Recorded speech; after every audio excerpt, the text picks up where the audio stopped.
बैठे रहे ऐसे एक बंदा गलगल हो रहा है वो। इसमें बग्गल बहुत मीठे होते हैं, मोटे होते हैं, मीठे होते हैं। ले जाओ पूरा पेड़ ले जाओ।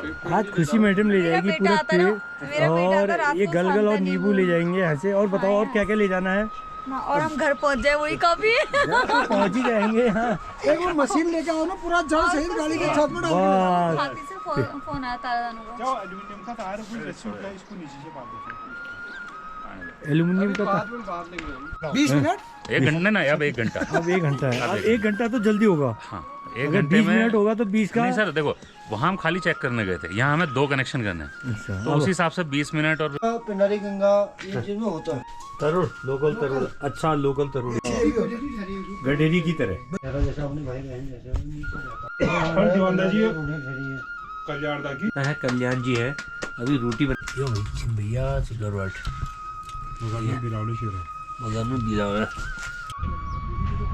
वो मंगा लो। इसको कहाँ पे लगा रहे हो? यहाँ पे नमस्कार दोस्तों, मैं हूं दूरस्थ क्षेत्र दानपुर के मल्ला दानपुर के बजिया कोट में। और यहाँ पर माँ भगवती का मंदिर है। माँ भगवती के चरणों पर हम लोग हैं। तो बहुत सुंदर गांव है। तो आइए हमारे साथ हैं गांव के सामाजिक कार्यकर्ता और जनप्रतिनिधि भी हैं अपने गांव के। तो दाजू से पूछेंगे अपने परिचय के साथ। दाजू बताएंगे अपना परिचय बताएंगे पहले।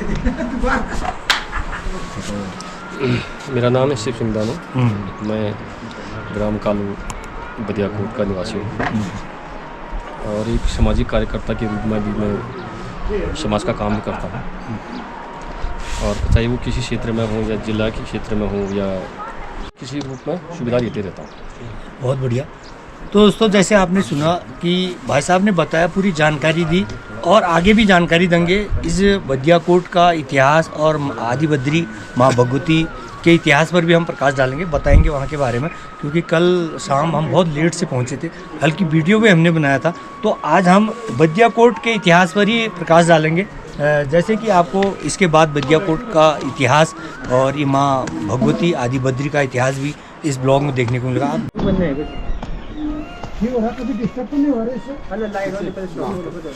ये भी ना बाद में काम करेगा, बाद में लगाओगे ना ये पाइप खड़ा कर देना। और इसके ऊपर कभी वो मत डालना, कभी कपड़ा वपड़ा है कुछ ऐसी चीज़ मत।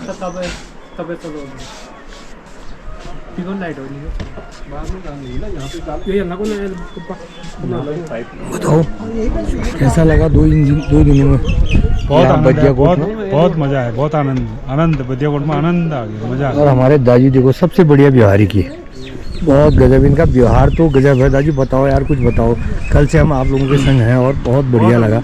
आपने अच्छी व्यवस्था भी यहाँ पर दी और हम लोग लगातार आपके बीच में और आशा करते हैं कि लगातार हम आते रहेंगे क्योंकि आपके व्यवहार से हम लोग गदगद हैं। जी है भैया। और यहाँ पर ये क्या रखा है? रिंगाल भी रखा है ना? रिंगाल है ये है इनके गौशाले बदियाकोट में हम लोग हैं। और ऐसे लोगों का रहन सहन जीवन यापन कैसे करते हैं बदियाकोट में, आइए आपको दिखाते हैं। ये है भैया खेती बाड़ी का भी यहाँ पर इस टाइप का है, कुछ हल्का फुल्का ही है। और पुराने घर मिलेंगे आपको, बहुत गजब की जो पुरानी नक्काशी की होती है उन घरों में ना, वो घर यहाँ पर आपको देखने को मिलेंगे। मार्केट भी मिलेगी आपको, मार्केट 2-3 दुकानें यहाँ पर हैं मुश्किल से। और हम हैं अभी कालू ग्राम पंचायत में और वहाँ पर है सामने इंटर कॉलेज और ये सामने गांव है कालू ग्राम पंचायत। और ठीक इस ग्राम पंचायत के जो ये यहाँ पर एक नाला आता है, इस नाला के जस्ट सामने जो है बदियाकोट है। ये ठीक सामने बदियाकोट ग्राम पंचायत है। ये यहाँ नीचे से लेकर ऊपर तक जहाँ गधेरे गधेरे जो नदी के जो जहाँ पर मैं खड़ा हूँ उसके राइट साइड पर बदियाकोट है, लेफ्ट पर कालू ग्राम पंचायत है। और ये बहुत बड़ा ग्राम पंचायत यहाँ पर है। और ये चल रहा है यहाँ पर आज वाईफाई कनेक्शन का काम चल रहा है। पूरा कनेक्टिविटी से जो है इसको आज लेस किया जाएगा बदियाकोट को। अभी आपको लाइव भी चला सकते हैं, अभी नेट चलने के बाद लाइव तो चलाएंगे अभी।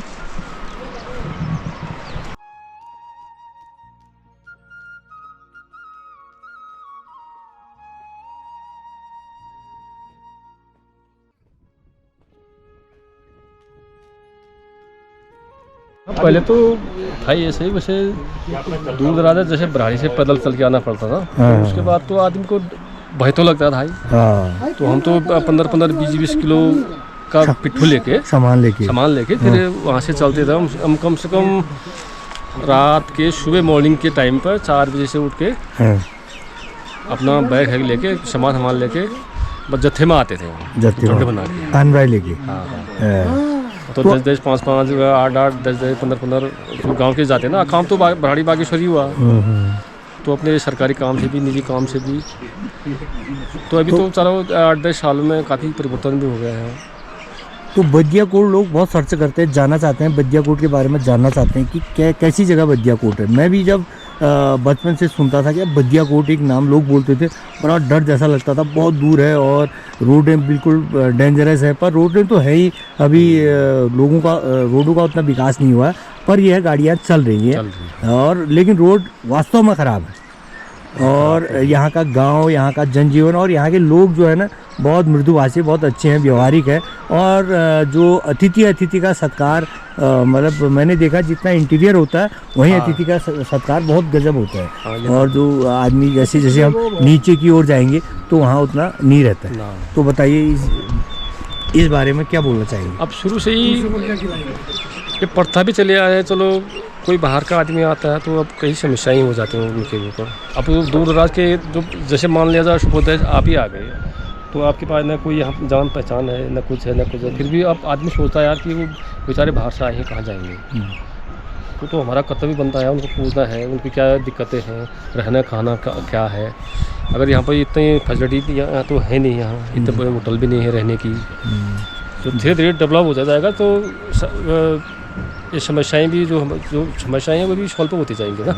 और क्या है, खेती का कैसा है यहाँ के लोगों का, रोज़मर्रा का जीवन कैसे चलता है, खेती क्या है, खेती के बारे में भी थोड़ा बताओ। खेती के बारे में अब जो मेहनत करता है तो खेती तो होता ही है, पर लेकिन जंगली जानवर का भी ज़्यादा खतरा है यहाँ। खतरा है, अच्छा। जैसे जो गेहूँ हो गया ये अच्छा काफ़ी अच्छा रहता है। जैसे चौलाई है, मडुआ है, नीचे और ये फापर है, इनको कोटू बोलते हैं। और दाल हाल है, ये राजमा हो गया। अच्छा, राजमा फेमस है, मैंने देखा ना राजू। हाँ। राजमा की दाल अभी हमने सुबह नाश्ता में अभी खाई, बहुत गजब, उसका टेस्ट गजब। वो कितने मात्रा में यहाँ होती है, लोग बेचते भी हैं अपना ही यूज़ करते हैं? बेचते भी हैं। अच्छा। तो राजमा लगभग कितने रुपए किलो मिलती है यहाँ की राजमा? बहुत पहाड़ी राजमा है। वैसे 150 रुपये किलो से ऊपर ही है। हाँ ठीक है, वो राजमा की क्वालिटी वाली है राजमा। अलग अलग वैरायटी भी होती है उसमें, कोई लाल किस्म का है, कोई सफ़ेद, और दाना भी बड़ा है उसका और टेस्टी भी है ना, अलग अलग क्वालिटी है। तो राजमा भी यहाँ मिलती है। और लोगों का क्या है रोज़ का उसका, जैसे अपना काम धंधे का, और जैसे जो लोग यहीं पर रहते हैं गाँव में उनका कैसे जिंदगी चलता है, जैसे रोजगार के? अब रोजगार के जैसे रोजगार का चलो कोई खेती से निर्भर है और कोई कीड़ा जड़ी से भी निर्भर रहता है। अच्छा, कीड़ा जड़ी भी यहाँ मिलती है? कीड़ा जड़ी भी यहाँ मिलता है। और बाकी फसलें अब छोटा मोटा जो धंधा होता है गाँव में अपने उसे ही नॉर्मल व्यवसाय हुआ, ज़्यादा भी नहीं। तो ये बताओ, लोगों ने गाय भैंस भी पाल रखे हैं? हाँ, गाय भैंस सब लोगों ने लगभग हर घर में गाय भैंस। चलो जरूरी है, वो भी जरूरी है, क्योंकि हम पहाड़ में रह रहे, घर में रहते तो गाय भैंस और बैल ये चीज़ें भी जरूरी हो जाती है, क्योंकि हमको चाय दूध और कई चीज़ों की ज़रूरत की पूर्ति करता है वो है। गाय पालना ये भी वो भी अच्छे लक्षण भी हुई है ना, शुभ लक्षण भी है। और हमारी जो है हम लोगों के लिए बहुत ज़रूरी भी हो जाता है। मैं तो ये सोचता हूँ कि जिस घर में गाय रहती है तो जो गौ माता की सेवा भी करता है, उसके परिवार में इतना दुख तकलीफ या कोई परेशानियाँ नहीं होती है। मैं तो सोचता हूँ पहाड़ में जो आदमी खुश रहता है ये गौ माता के पालन से या इनकी सेवा करने से आदमी अपनी जीविका चला लेता है, किसी प्रकार का टेंशन दुख नहीं रहता है। और ये बताओ, यहाँ बदिया कोट आदि बद्री के बारे में कुछ जानकारी दो। जो माँ भगवती का जो यहाँ पर वो होता है, मेला लगता है, जो जगराता लगता है, जो आंठू बोलते हैं, जो होता है वो किन किन वर्षों में होता है, कब होता है, कितने वर्षों बाद होता है, और देश विदेश के लोग आते हैं इस मेले में दर्शन के लिए और माँ के आशीर्वाद के लिए लोग आना चाहते हैं बदिया कोट। और बताइए आप थोड़ी उसके बारे में डिटेल्स। तो सबसे पहले तो यहाँ और जगह क्या होता है, काल्पनिक होता है, मंदिर उसे हिसाब से बनाए। यहाँ पुराण में भी है, पता है, हमको भी पता है, हमारे बुजुर्गों के द्वारा भी है कि यहाँ तो ये देवी का अपने हिसाब से ही खुद देवी आके यहाँ अपना स्थल भी खुद बना रखा है, सिंह द्वारा खोद के अच्छा खुद ही बना रखा है देवी ने। अच्छा। तो पहले ये बंड कोई गढ़वाल में पड़ता है, वहाँ से आई, तो कोई शिकार के लिए गया होगा, तो उसमें पहले तो शिकार के लिए जाते थे आदमी, तो वो शिकारी देवी ने क्या किया, अपना रूप दिखाते दिखाते बदियाकोट पहुंच गए, वो भी पीछे, शिकारी लोग भी पीछे पीछे। अब जब यहाँ बदियाकोट पहुंचे तो देवी ने अपना रूप दिखा दिया, अच्छा, साक्षात रूप। तो उन्होंने, देवी ने बोल दिया कि अब मुझे यहाँ, तुम यहाँ मंदिर बनाओ और मैं यहाँ निवास करूँगी। तो उसी प्रकार क्या हुआ, उसमें क्या हो गए, वो घर से ले गए आधे लोग, फिर सारे परिवार यहाँ नीचे आके यहाँ बस गए। तो उसमें क्या हुआ, दो भाई थे वो, छली और बल्ली, जो दानू वंशज के, दो दानू परिवार की हमारे परिवार है, जो हमारे पुराने बुजुर्ग थे। छली और बल्ली दो भाई थे, और छली बल्ली में क्या हो गया, उनका 6 लड़की। जो दानू वंश क्या है, जो दानू पहले क्या आता था कि दानू जिस प्रकार से हम कहते हैं दानू देवता होते हैं, ये है वास्तव में ये हकीकत है, ये किसी से छुपा भी नहीं है। दानू देवता होते हैं, हाँ, ये पहले तो एक ही हुआ ना। अब देवता लोग भी वही देवता लोग हैं। अब जो किसी पर्वत को रोक सकते हैं या किसी पर्वत को गिरा सकते हैं, नदी को रोक सकते हैं, तो क्या वो भगवानी हुए। आपस में वार्तालाप हुई, सब कुछ करने वाला ठहरे। अभी भी स्पष्ट अभी भी है कि जो ये ऊपर वाला मकान है, ये अभी किसी को किस काम के लिए या किसी शादी ब्याह में क्या होता है, बारिश की समस्या होती है, कोई ऐसे शुभ कार्य मतलब बारिश आ जाती है, तो हम क्या करते हैं अभी भी, तो उसको जिनकी परंपरा चली जाए, जिनकी खानदान होती है देवता की, उनको अभी भी देवता बोलते हैं, तो उनके द्वारा हम उनको थोड़ा पूजा का सामान दे के, तो हम अपने काम के लिए, बारिश को रोकने के लिए, ये प्रक्रिया अभी भी चली है। अभी भी है। अभी भी आप भी कर सकते हो उसको। तो अच्छा, ये तो साक्षात है अभी। अच्छा, कोई दो राय नहीं है, कोई इतिहास भी नहीं है, वो हकीकत है। हाँ, जो दानू परंपरा हुई, तो ये 12 भाई हो गए, तो 12 भाई अलग, अभी भी ये उनकी क्या होती है, पूजा होती है सारी जगह में। ये मेरे को लग रहा है गढ़वाल कुमाऊं में अधिकतर जो बड़े बड़े धाम होते हैं, जहाँ ये देवी की पूजा होती है, वहाँ दानों की पूजा भी होती है, हर जगह होती है। हमारे यहाँ ही भगवती का है उसमें। हाँ, तो ये सारे यहाँ से बैठ रहे, और इत्तेफाक से चलो यहाँ से मंदिर बना दिया होगा। अब क्या हो गया, ये जो कालाकोटी लोग और दानू लोग, तो आपस में क्या हो गया, यहाँ जो ये बीच रौला है यहाँ पे नदी, तो बंटवारा हो गया यहाँ की, अलग अलग रेवेन्यू विलेज बना देगी।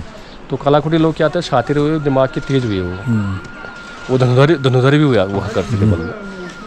तो जैसे इधर इस साइड का और उस साइड में, ये अपने तीर कमान से किसी की मटकियों को फोड़ देना या किसी को परेशान करना, ये इसे खुरापात करते होंगे। अब तो जैसे बहादुर में मेला हो गया, तो मेला शुरू हो गया। अब जो आप कह रहे थे कि कितने साल में वो ये 8 होती है, उस हिसाब से 8 साल में 8 होती है इसमें एक बार। उसके बाद 8 में क्या होता है, एक उपजात यात्रा होती है, उसमें तो ये भैरवनाथ कुंड होता है, ये इसमें राजात की तरफ जैसे वहाँ पर जाते हैं, ये गढ़वाल पे, वैसे यहाँ भी जाते हैं। तो बुग्याल में जाते हैं, 4-5 दिन का इनकी यात्रा होती है। तो वहाँ से आके वहाँ पूजा वो करके आते हैं, वहाँ पे कुंड छू के वहाँ नाद होते हैं, नंद कुंड कहते हैं वहाँ पे। तो वो भूखे नंगे पैर चल के, वहाँ बहुत बड़ी शक्ति है वहाँ पे। तो वहाँ क्या हो गया, यहाँ की आपस में हम पूजा करेंगे, लड़ाई होगी 2 पक्षों में, कालाकोटी और दानू वंश में। अब उन्होंने अब शर्त लगी कि जो पहले कुंड छू के आएगा, वहाँ पूजा करके आएगा, यहाँ का धामी वही बनेगा, पुजारी बनेगा। तो सहमति बन गई होगी। अब कालाकोटी लोगों ने सोचा कि यही वो जो मंदिर है, ये सीधे वो बुग्याल दिख रहा है। हाँ, बुग्याल, वो वाला बुग्याल ना। इसके पीछे क्या है, नंदकुंड है। अच्छा, इसी के पीछे? हाँ, जो ये शरीर दिख रहा है ना, इसके पीछे नंदकुंड है। तो उसको मैं नहा के आना, वहीं पूजा करके आना। उन्होंने बोला कि शर्त लग गई, अब जो नहा के आएगा वही पहले पूजा करेगा। तो उसके दौरान क्या हो गया, अब उनका देवी का प्रकोप हो गया या होना होगा, वो क्या गए, उन साइड पूरी क्या होगी, बारिश होगी। पूरा कोहरा लग गया, वो 2-3 दिन गुफा में ही रह गए। अच्छा। तो जो दानव वंश के थे, जहाँ पहले से ही परंपरा चली थी, जहाँ से बुजुर्ग जाते होंगे वहाँ से गए। यहाँ तो मौसम भी सही रहा और वहाँ के लोग वहीं बंद रह गए और यहाँ के अपनी कुंड नहा के धो के अपना यहाँ पूजा के लिए आ गए। अब जब वहाँ उन्होंने देखा ऊपर से कहीं से ऐसी दिव्य दृष्टि मिली या कोई ऐसा सुराग मिल गया, मंदिर दिखने लग गया। उन्होंने बोला यार वहाँ तो दानों लोग आ गए, पूजा होगी और हमने देवी के लिए क्या किया क्या नहीं किया, हमसे देवी की रोष हो गई। बोला मंदिर उखाड़ देते। तो उन्होंने मंदिर क्या किया, मंदिर के 2 वो कर दिए, पूरा वो घर के आके अपना वो लेके औजार लगे मंदिर गिराने लग गए। तो उसमें देवी का प्रकोप हो गया वो। ठीक है। तो उसमें उन्होंने बोल दिया कि एक बात जो शक्ति विसर्जन की प्रक्रिया यहाँ पर है, तो शक्ति विसर्जन करने के लिए एक ही परिवार यहाँ बचेगी, बाकी सर्वनाश होने लगे। तो सारे जो जितने भी कलाकृति लोग हैं इसी गांव के हैं, हमारे पूर्वज हैं। इसी तोप में जो जहाँ पर हम अभी बोल रहे हैं, यही तोप है पूरा कलाकृति लोगों का। इसमें हम भी अब बच गए हैं। तो इसी तोप से ही पलायन नीचे को पलायन हुआ है। अच्छा। हमारे आगे जैसे कैसे भागे, जो नहीं भाग पाए वो यहाँ ही मर गए। तो कलाकृति लोग जितने भी थे यहीं से गए हैं। तब जाके देवी का प्रकोप हुआ उन पर। तब अब धीरे धीरे क्या होता है, फिर उनको एक सभी ने मिल के तो उनको एक वो बनाया, अपने उसमें शामिल किया। उसके बाद क्या था, 2 ही परिवार हुए, 3 ही परिवार है, उसके बाद ज़्यादा ये परिवार नहीं बन सकते हैं। अच्छा। इनका प्रकोप भी। खुशी मैडम भी बैठी है यहाँ पे, ये रील्स बनाती है बहुत गजब की। अपना चैनल का नाम बताओ। मेरा इनको बताइए क्या है मेरा चैनल का नाम। खुशी मैडम हमेशा खुशी रहती है, पर चेयर में बैठी रहती है, काम कम करती हैं और हंसते रहते हैं। चलो ठीक है। कभी कभी हाँ, कभी कभी टावर ज़्यादा हाइट वाली टावर पर मत चढ़ना, ज़्यादा चौधरी जी को दिक्कत हो जाएगी। फिर चौधरी जी का खाना पीना रुक जाएगा भैया, दिक्कत हो जाएगी फिर। बरकरार है। अच्छा। जो 2-4 ही परिवार होंगे, ये ज़्यादा बढ़ भी नहीं सकते हैं। अच्छा। अभी तो ये परंपरा चली आ रही है। अच्छा, 8 का भी वही होगा कि 8 साल में होती है? 8 साल में होती है, कभी 12 साल में होता है, क्योंकि देवी का ऐसा होता है कभी एक कर्मी का सिस्टम भी है, कभी ये कपकोट में पोथिंग का सिस्टम है। तो सब लोग जितने भी ये 2 ग्राम पंचायत वाले सब लोग मिलकर करते हैं? 3 ग्राम सभाएं, बोराचक है। अच्छा। बदियाकोट और कालू हो गया। अच्छा, बोराचक भी, बोराचक हो गया, बदियाकोट और कालूगांव। 3 ग्राम सभाएं मिलकर सारी पूजा हम लोग करते हैं।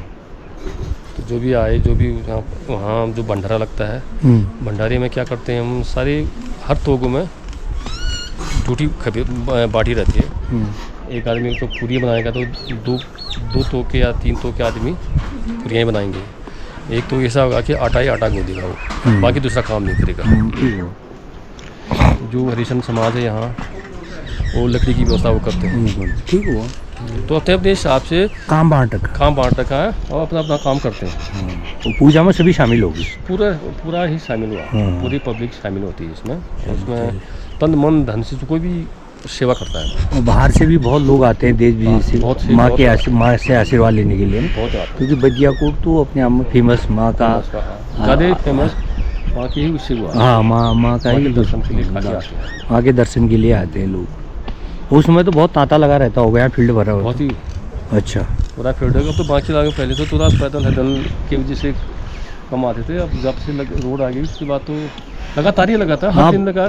मेले का दौरान नहीं, आगे पीछे भी लगातार आते रहते हैं दर्शन के लिए आते हैं। अच्छा। बाकी हॉस्पिटल की व्यवस्था यहाँ पर है ही? हॉस्पिटल की व्यवस्था है, स्कूल इंटर कॉलेज है यहाँ पे, ये सामने इंटर कॉलेज है, दिक्कत भी नहीं है। हाँ, बाकी और ठीक ही अभी है। मतलब गांव की मूलभूत सुविधा तो है ही थोड़ा बहुत। हाँ। अब थोड़ा ये नेट कनेक्टिविटी से थोड़ा दिक्कत। हाँ, संचार क्रांति, संचार से थोड़ी अछूता रहा।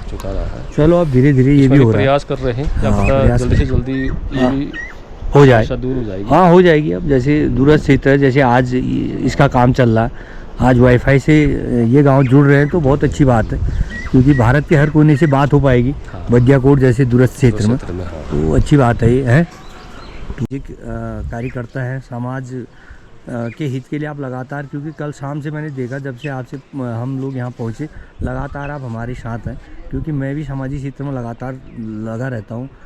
मुझे लगा कि यार ऐसे लोग मिलते हैं गाँव में तो तभी गांव का कायाकल्प भी होता है, कहीं काम भी होते हैं, विकास कार्य भी होते हैं, तो सब लोगों को सहयोग करना चाहिए ऐसे लोगों को। हाँ, जैसे समाज में जाते हैं हम तो उसमें समाज ने पद भी दे रखा ठहरा कि पदधारी भी हम, चाहे वो स्कूल के माध्यम से, ग्राम सभा के स्तर पर हो या ब्लॉक स्तर पर हो, ठीक हो, बढ़िया हो, तो जनप्रतिनिधि के रूप में हम भी काम करते हैं। हम सोचते हैं यार सब यदि हमारे पास पद है उसके लिए किसी न किसी निर्धन व्यक्ति को लाभ मिले, जो केंद्र की योजनाएं हैं या स्टेट लेवल की योजनाएं हैं, डिस्ट्रिक्ट की, वो आम जनता तक पहुँचे, उनको जागरूक करने का। तो लोगों को लगभग यहाँ प्रधानमंत्री जो वो किसान सम्मान योजना है वो तो मिल ही रही होगी लगभग मिल रही, और वृद्धावस्था पेंशन मिलती है, विकलांग पेंशन भी, और तिलू रोतेली वाली मिलती होगी। अभी वो उसका हम सोच रहे हैं, उसको चलाने की सोच रहे हैं। 20% है उसका, वो कोई दिक्कत नहीं। और अपना वो हो गया परित्यक्ता वाला, जो अब बहनें अपने 7 साल से ज़्यादा जिनको हो गया अपने मायके में, तो उनको वहाँ SDM साहब के माध्यम से उसमें परित्यक्ता में वो मिलता है, तो उनको पेंशन के हकदार होते हैं। क्योंकि हमने लगातार इस क्षेत्र में बहुत अभूतपूर्व काम किया अपने इस विकास खंड गरुड़ में, जहाँ भी थे हम लोग लगातार लगे, जहाँ तक हो सकता था हम लोग लगातार 25 साल से यही प्रयास कर रहे हैं। अभी हमने जो है, अब हम सोशल मीडिया में अभी आए हैं, अब हम सोच रहे हैं कि ज़रा थोड़ी नए लोगों से जुड़े, और लोगों जहाँ मतलब हमारे जो भी पहाड़ के दूरस्थ गांव है उन गांव तक हमारी भी पकड़ हो, हम भी जाए, कैसा है हमारे पहाड़, कैसा है, कैसे हम लोग रहते हैं। क्योंकि हम तो एक छोटा ब्लॉक अपना गरुड़ में ही रहते हैं, हम चाहते हैं भाई बागेश्वर भी जाएँ, हम पूरा उत्तराखंड अपना जो पहाड़ी क्षेत्र है वहाँ जाएँ, लोगों से पूछें वहाँ का रहन सहन, वहाँ का जीवन यापन कैसे करते हैं, कैसे उनकी खेती बाती है, कैसे उनका खान पान है, कैसे वो लोग रहते हैं, कैसे उनका पहनावा है, कैसे बोली भाषा है, तमाम चीज़ें हम लोग भी जानना चाहते हैं, है ना। यही तो होता था पहले तो, जो वास्तव में पहले जो हमारे बुजुर्ग थे वो भी गरुड़ में, जैसे ये गरुड़ में हो गया, ये वहाँ हमारी ज़मीन भी वहाँ पे है, बागेश्वर में हमारी ज़मीन है, गरुड़ में है, गरुड़ में भी है। कहाँ पर? ये ये अयारतुली है। अच्छा, अयारतुली है, हाँ। एक तो हमारे बैजनाथ से अंदर को, एक तो हमारे बुबू को जागीर मिली है, वो भी वाला सिस्टम भी है हमारे पास। अच्छा, वो वाला भी, वो जैसे पहले अंग्रेजों देते थे, चेक देते थे। हाँ। तो हमारे बुजुर्ग भी पता नहीं पहाड़ को ही ज़्यादा पलायन किया, क्योंकि यहाँ गाय भैंसों की वजह से इनको अच्छा लगा यहाँ। हाँ, ठीक हुआ। क्षेत्र तो ये तो कटोरी की तरह है। मैंने देखा ना, बजियाकोट एक कटोरी की तरह है, जैसे कटोरा एक नीचे बिल्कुल उसकी एक तली होती है, चारों तरफ से इसके ऊंचे ऊंचे पहाड़ है, और बहुत सुंदर जगह पर ये है। और ये कौन सा नदी है? ये वही गढ़गाड़ गधेरा बोलते हैं। गढ़गाड़ गधेरे के ये बिल्कुल किनारे पर है। देखो यहाँ पर किसी चीज़ की कमी नहीं, जंगल से लकड़ी, ईंधन से लेकर पानी, पत्थर से लेकर रेता बज्जी से लेकर तमाम चीज़ें यहाँ पर उपलब्ध है। एक रोड भी अब आ गई है, अब तो कोई किसी चीज़ की ज़रूरत नहीं है इस क्षेत्र में, मुझे लगता है ना। अब ज़्यादा दिक्कत नहीं है, धीरे धीरे विकास भी हो रहा है। हाँ, धीरे धीरे अब विकास तो चाहिए। जब विकास होगा, लोग पुनः जो पलायन हुआ है वो पुनः गाँव की ओर आएंगे, है ना। अभी की डेट में जो हिंदुस्तान का कहो या उत्तराखंड का लास्ट गांव बोराचक झारखंड होता है। हाँ, तो उससे आगे तो कोई गांव है ही नहीं, उसके बाद तो पहाड़ी लगा, तो वहाँ तक तो अभी रोड पहुँच चुकी है। तो यहाँ से आपके यहाँ से 25 किलोमीटर है ना? 25 किलोमीटर। अभी हम वहाँ पहुँचे नहीं है, अभी हम पहुँचे हैं बजियाकोट से 25 किलोमीटर है, लेकिन अभी नेक्स्ट टाइम पर हम आएंगे पूरा प्लानिंग के साथ, तो तब हम जाएंगे भाई साहब के साथ घूम के वहाँ, बिल्कुल वहाँ के बारे में जानकारी जुटाएंगे। ठीक है मतलब वहाँ से, यहाँ से अच्छा है वहाँ भी। अच्छा। तो बुग्याल नज़दीक हैं, बुग्याल नज़दीक, अच्छे मैदानी बुग्याल है वहाँ पे। जैसे हमारे गांव की जो गाय बच्ची चातुर्मास में वहीं पलायन होता है। चलो बढ़िया, ठीक है, ठीक है, बहुत बहुत धन्यवाद है।